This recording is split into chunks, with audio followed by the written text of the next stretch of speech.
Құрметті біздің ұстаздар, мына 8-ші А класының оқушыларын жасаған, қолдан жасалған, смоладан жасалған мынандай әдемі, түрлі түсті асықтары бар екен.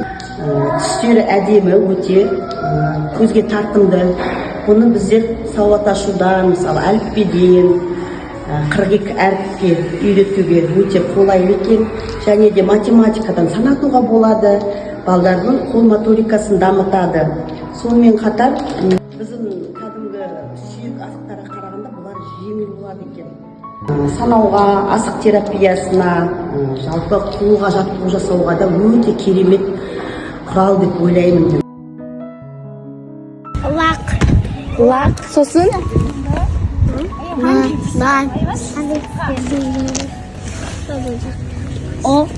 Ошық.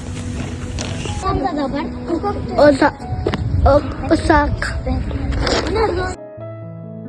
Мынау деген өнер, қазақтың төл өнері. Мынаны деген жасау, оны келтіру үлкен білімді талап етеді.